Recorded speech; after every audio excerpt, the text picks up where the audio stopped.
Hello, everyone, and welcome back to another episode of Steelheads Weekly with Darius Dominguez and Mark Freitas. On this week's episode, we are honored to be joined by an absolute legend in the world of hockey, sports media, and of course, we know him best for his time in Mississauga and the host of OHL Primetime. It is Mr. Roger Lajoie. Roger, thank you so much for joining the show this week. Well, Darius, Mark, thanks very much. I look forward to speaking with you guys. That's awesome. And obviously this week we got some huge news with the Mississauga Steelheads moving, barring some, approval from the league. There are a few things to iron out, but it does look like they are heading 10 minutes north to the CAA Center in Brampton. So we just wanted to get your initial thoughts. We'll get into the nitty gritty in a bit too. But your initial thoughts and feelings on the move. Is this something you're surprised about? Well, I can't say I'm terribly surprised, guys, and I say that with some regret. As you know, I spent a lot of time in the OHL, and in particular in Mississauga, with the Mississauga St. Michael's Majors from 2007 to 2012, and a lot of time in the OHL. I consider Elliot Kerr a terrific businessman and a guy I had some dealings with and have great respect for him, as I did for Scott Abbott, the guy who owned the team in Brampton, still does in North Bay, I believe, another great OHL owner. So it's unfortunate. I've seen the stories. I read the rationale. It makes sense. Look, end of the day, since 1998, Brampton and Mississauga have unfortunately been a disaster attendance-wise. There's no other way to say it, and I say that even though I was part and parcel of the mix for 5 years. So it's the way it is. I mean, it's 6.9 kilometers down the street. It's hardly an earth-shattering move. Probably for a lot of their ticket holders, the Brampton Arena is actually closer than the Mississauga Arena. None of the staff have to relocate. I think the driver there sounds like, from what I hear, the restaurant inside the arena will provide the team with more opportunity to make money. But end of the day, guys, it's the same area. It's the same place where it's been such a struggle for 26 years to get people to go to junior hockey teams games.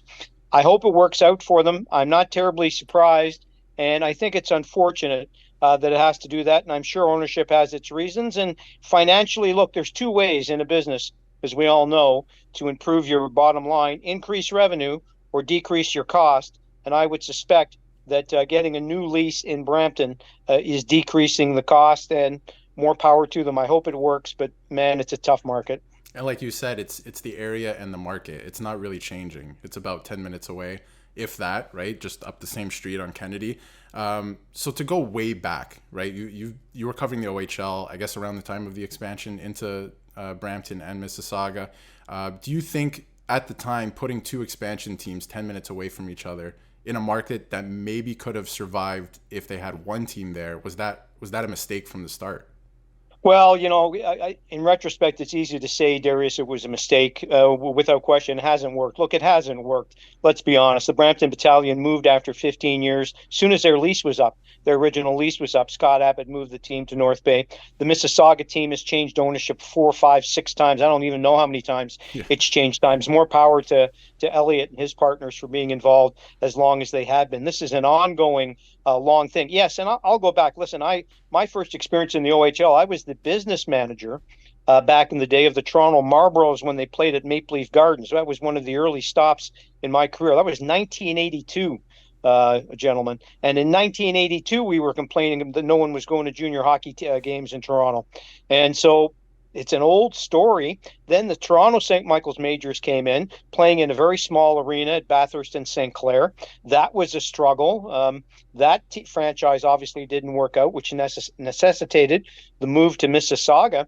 And so, yes, I mean, to put two hockey arenas, two five identical size arenas that close to each other, and I don't say it in retrospect. I said it in 1998 on one of my Sportsnet 590 The Fan shows. I thought, who made that plan, that you're opening up two identical facilities that close to each other? But they felt it was going to work, and who are we to criticize? But I criticized it, and I really wonder now. I'm sure a lot of people involved in it probably think a little differently of it after all the years. It's been such a tough go. So yes, to answer your question, one franchise obviously would have had a much better chance to survive than two.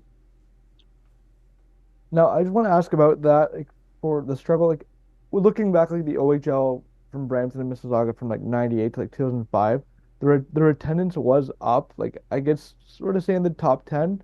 But like, do you think like from there when they were up in the top 10, it could have worked? Like, what do you think like changed for them to drop down to like Well, the lower? yeah, Mark, putting it in the top 10 sometimes is a little bit of a misnomer, too. Let's remember one of the 20 franchises was St. Michael's College School Arena that had 1,100 seats. A lot of the OHL newer arenas weren't built then. These two arenas came in new, and at the time, 5,000 was a pretty capacity. There were a pretty good capacity. There were a lot of smaller arenas. Look, let's be honest about it. We go back from 98. It has never really been all that successful, even back to 98-05, even uh, pressing it. I know for a fact since the Steelheads rebranded, go back, move a little forward, 11 years, their average attendance has never been over 3,000 a season. Mm. And that's really not acceptable for an OHL team. You got to generate more. So back to it, yeah, I guess, Don Cherry was the owner. They were both new. There was an excitement, maybe a little honeymoon period, and you're still only drawing 2,500, 3,000. Mm. And they were never able to build on it, unfortunately. And both franchises just had the same marketplace. They were at the same marketplace, the same fan base, and the same corporate sponsorship base. They're competing 7 kilometers apart. That's ridiculous.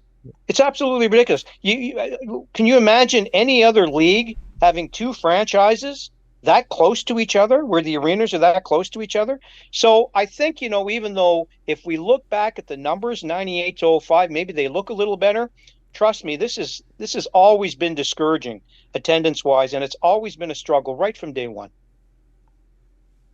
And to continue on with like the Steelheads, like among the three franchises that like Mississauga's had, like Steelheads, Ice Dogs, and the Majors, um, should the management be held accountable for the outcome of not bringing in more fans? Well, I was a part of the major, so I'll take the blame for part of that as well, especially the year I ran the place from 2011 to 12. Look, when a business doesn't do as well as it should, everybody has to take some accountability for it. You can point fingers all you want. There's been so many excuses. I know we talked about it over. And by the way, as I mentioned, Mississauga's had 5 or 6 different owners, and some very successful, prominent businessmen have been involved in that team. Now, Scott Abbott, tremendous owner, founder of Trivial Pursuit, on the OHL Board of Governors in Brampton, another tremendous person. So should we, and I'll throw myself in there too, especially the year I was the VP in Mississauga, should we take some accountability, responsibility? Well, sure. I mean, if the business doesn't work, the business doesn't work. But that's a lot of smart people who all fail. And so you wonder what the common denominator is. And there were some very good people involved in management and ownership of those teams that just could not break through that marketplace and find 3,500 to 4,000 people a night to pay full price to go to a hockey game, because that's what you need to do. So I wouldn't blame anyone. I think they've done the best we can. I know we did the best we could. It's just a tough marketplace, and I give them credit at least for not, moving to another community. They're willing to give it one more shot in Brampton. I got to be honest with you.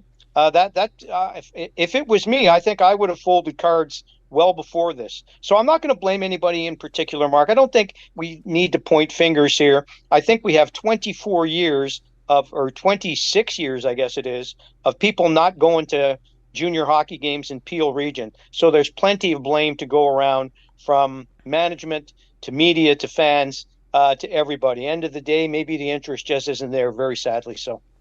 I think, like you said too, it's been a long time of people thinking that it might get to this point, but it hasn't gotten to the point where the franchise, different owners, different team names, but they've never left, right?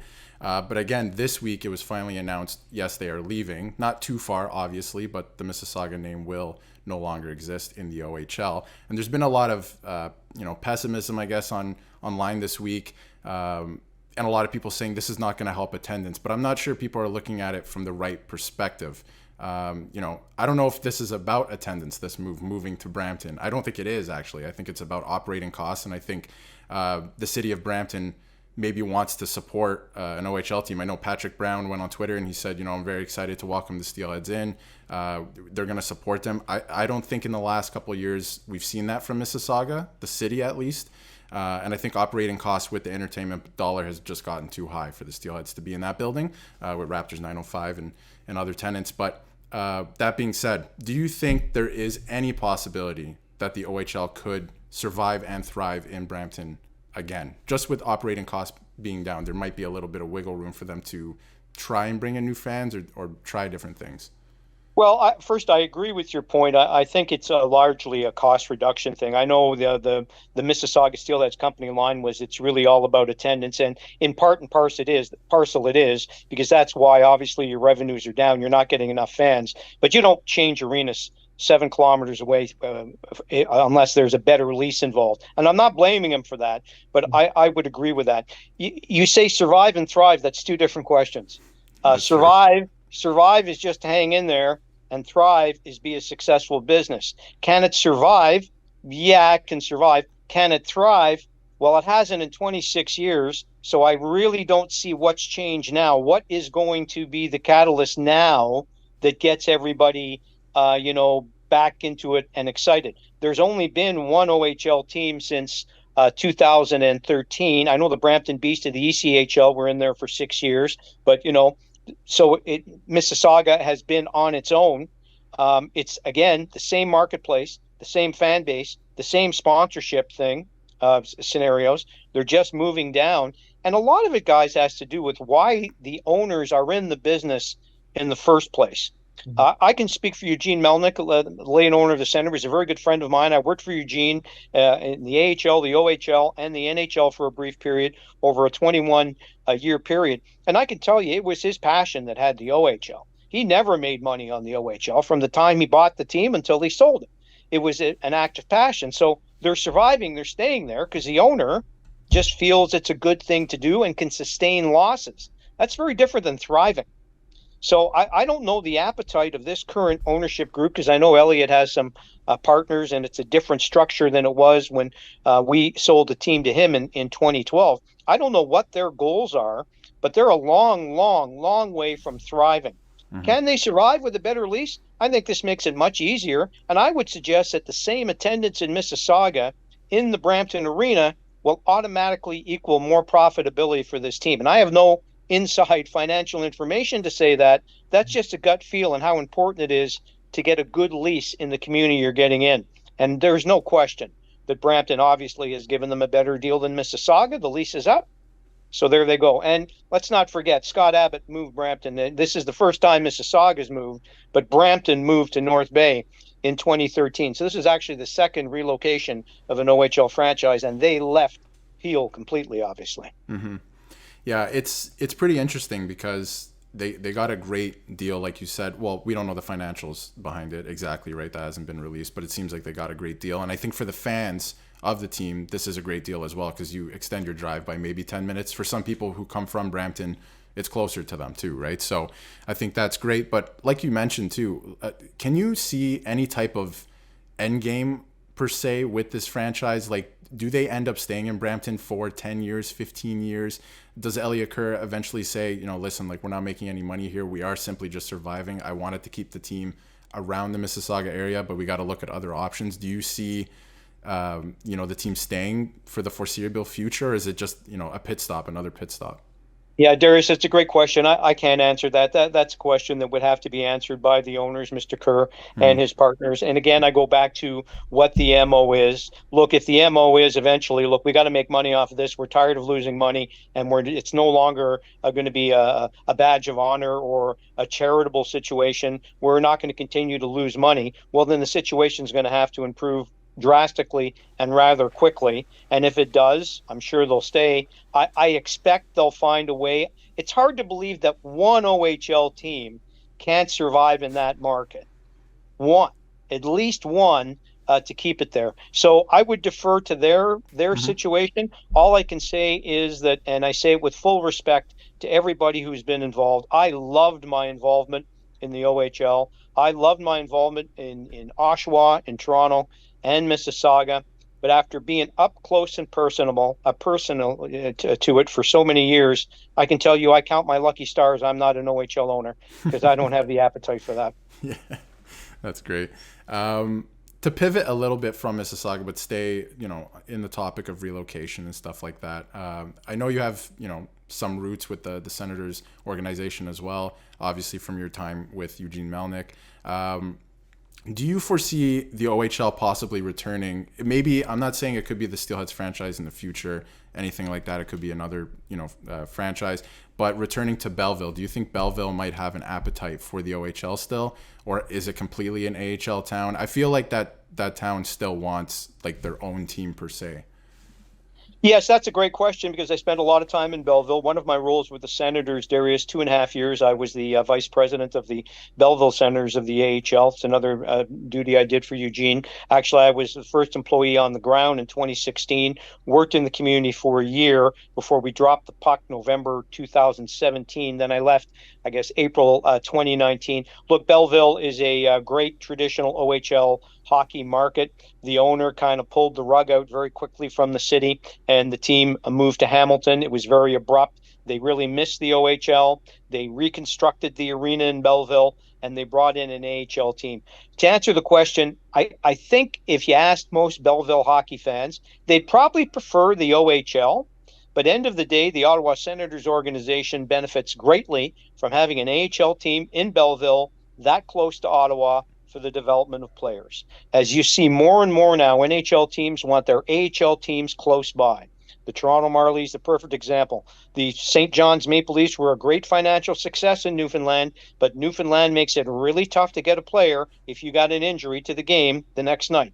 It's simply logistics. Mm-hmm. And because of logistics, I expect the AHL is going to stay in Belleville. It's been a tough slog for the AHL in Belleville. They've had a lot of things thrown at them. COVID, it can be a tough marketplace. The AHL is slightly more expensive than the OHL. So the OHL is probably, to answer your question, a better fit for Belleville. But I suspect that Michael Landlauer would keep the AHL team in Belleville just for the proximity of it. I could be wrong about that, but that's just what I would think is likely to happen there. Now, Roger, for obviously with Mississauga and then Brampton when they were both, well, Mississauga still here, but when Brampton and Mississauga were together, and obviously it was hard to draw an attendance because we're in the GTA and Toronto's close by. Everyone's like a Leaf fan, or like you mentioned, like the OHL's hard to draw. With Toronto being like a heavy hockey market, do you think it could work again to bring the OHL back to Toronto? Because we've seen the success so far with the PWHL. Do you think the OHL can maybe go back to Toronto and try it out for one more time? No, I don't ever see a scenario, Mark, where the OHL is playing in Toronto again. First of all, the Toronto Marlies, I just mentioned my opinion on Belleville and Ottawa and keeping the AHL there.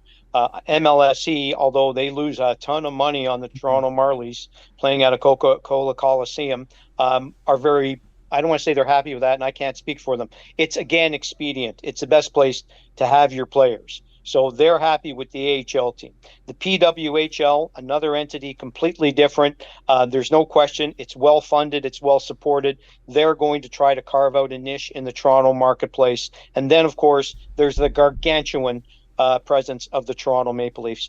No way the OHL goes back to Toronto. In fact, I think that was the rationale reason to go back to our first question about the proximity of the Brampton to Mississauga arenas. I think everyone realized, well, look, it can't work in downtown Toronto. Maybe it'll work in the suburbs. Maybe it's Brampton. Maybe it's Mississauga. Maybe they can create another Oshawa, Kitchener, a Guelph, a Belleville, what have you. And it hasn't worked there, but I see no way at all that the OHL is going to play in Toronto, just for a lot of reasons, and facility being among them. The Marlies aren't moving. They're not playing in a big arena, and therefore I think the OHL's best chance in the GTA is still Brampton and Mississauga, which is why I believe that they're taking one more crack at Brampton. I believe it could work too. I think like they should take some things from what the majors used to do to promote games. Like I don't know if you remember, they used to have like the major promotions on the bus, and then in the city they would have like 3 games in 3 days, like a deal for tickets. I think if they could try that, it could work if they could follow suit with that. Maybe take it out of the old playbook, but they haven't tried that yet. Maybe they could. Well, Mark, I haven't, been in tune to what the OHL has been doing the last 12 years since I left in 2012, and I worked in the AHL and the NHL. But, as a guy who spent a lot of time trying to find ways to market the team, all I can say is it's very, very difficult. It's really, really tough. So on one hand, you're trying to attract season ticket holders because that's your bread and butter. So you need season ticket holders to pay full price, which is still pretty reasonable compared to other entertainment alternatives. So you get your season ticket holders. You try to get as many as you can. Then you got to be really careful of kind of deals that you're sending out to people because you've asked, hopefully, a couple of thousand. It's probably closer to a couple of hundred, but a good chunk of people to pay full price. And then it's, hey, Bargain City, bring the whole family for $20.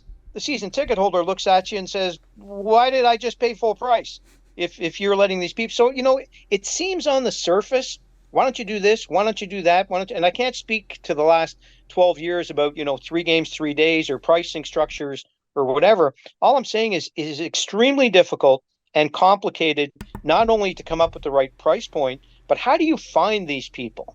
You guys are doing great stuff. You're promoting the OHL. You're doing some stuff, but where do you go? The cost of advertising in traditional media is extremely expensive. In digital and social, it's scattered all over the place. So where do you go? How do you do it? That's why it's been so difficult. It is really a complicated kind of thing to do. So I'll tell you this: if the and I guess it's still the same Steelhead staff that's going to be selling the team from Brampton. If they come up with a lot of new ideas in Brampton, my first question would be, why didn't you try them when you were in Mississauga? You're only 7 kilometers down the road. If they've got some new ideas, I'd like to hear them and see them because, boy, we've tried a lot of different things. And I say we as a guy who was a part of it for a couple of years. Yeah, we used to be season ticket holders, so we've seen it all. We've seen everything from what they've tried to do and what they've done. So, um, I agree with you on that. We have one more question to ask you. So, what was your favorite memory from your time in the OHL? Oh, that's a great question. It's hard, guys, because my time in the OHL was quite lengthy. I was a broadcaster with the Oshawa Generals for about, I guess, 15 seasons. I started my career in weekly and daily papers in Oshawa covering the OHL, and of course my time in Brampton and Mississauga. I'll give you a couple. I can't just take one. I think covering as a reporter the 1990 Oshawa Generals Memorial Cup. Anytime you have an opportunity to see a team cash in and win a Memorial Cup, it's a great highlight. So that would be one. Two would definitely be the 2011 Memorial Cup in Mississauga. And look, it was difficult. Eventually, we sold the franchise, and now the team is leaving the arena. But I can't drive by that arena without thinking of the 2011 Memorial Cup that was sold out and was a tremendous event. And I remember long-time veteran journalists from across Canada coming up to me because then I was a play-by-play guy of the team on Rogers, and I was also working on the Memorial Cup committee for the majors, and so a small part of the organization even then. And coming up to me and saying, wow, you guys, I don't know how you pulled it off in the middle of Toronto, but holy smokes, this is great Memorial Cup. People who had been to 20, 25 Memorial Cups all said the same thing to me. What a great Memorial Cup it was and how enjoyable it was to be a part of. So that was a great memory. And I guess then, and this is a general one, I'm sorry I can't give you one, but those are the two that really stick out. But covering players when they're coming up is the best part of junior hockey. I had a front row seat for Eric Lindros, John Tavares, and not a front row seat, but a pretty good seat for Connor McDavid because he came in and played several games. And when you see those guys playing junior and getting to do play-by-play broadcast of that, it's really exciting. So really far too many to count. It's a great question, Mark, but I'd have to say the Cup in Mississauga in 2011, covering the Jennies way back in 1990, and seeing Lindros, Tavares in particular in Oshawa, and Connor McDavid, Stamkos, so many great players come down the pipe. I have a lot of great memories from the OHL, that's for sure. Yeah, we've seen a lot of good. You go, Darius? You want to go with me? No, I was just gonna say I was hoping you had a few because we Yeah. were thinking, oh, what's his favorite moment? But you've covered so much that I was like, there's no way he's gonna be able to pick out one moment. Well, I like that you cover you mentioned the 2011 year. That was my favorite year because I'll never forget the run the majors went on, just steamrolling in the playoffs, and then the sad heartbreak of Game 7. I had season seats in the front row, so you could see my reaction when the puck went in the net past JP Anderson. You could see my hand go over my head, just putting down. Just I was sad. I was 14 years old. I was a sad kid when they lost, and then it stung when they lost in the final. That's Well, the I'll thing. tell you, Mark, I was 53 years old. I was the color guy. Dan Dunleavy did the play-by-play of that series, and I was a color guy for that series. And I swear, out of the corner of my left eye, I can still see the Owen Sound attack players pouring off the bench Yep. after they scored in overtime in that seventh game. And listen, I have to give them full credit because end of the day, they packed the arena for that last game.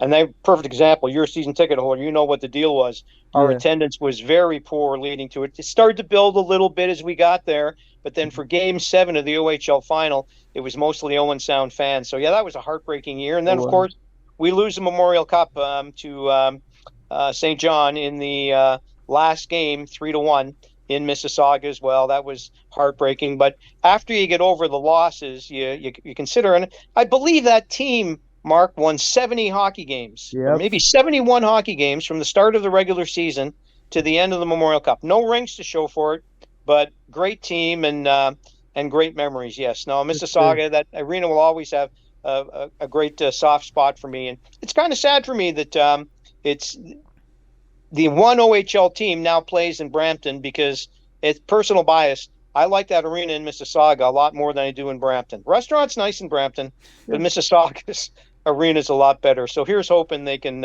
find a way to keep it going and give everybody some more OHL memories. I always thought the fact that Mississauga's arena was a full bowl instead of kind of like Yeah. the horseshoe kind of, I Mm. don't know, it just made it feel, I don't know, like the big, like a big stadium, right? Like if I ever played there as a kid, it was like, wow, this is awesome, right? So Roger, listen, we don't want to keep you too long. We really appreciate your time, spending some time here with us talking about the Steelheads relocation, the majors, and I think you offered some great insight too. I think this is going to be a great listen. So thank you. We really, really appreciate you coming on. Thank you.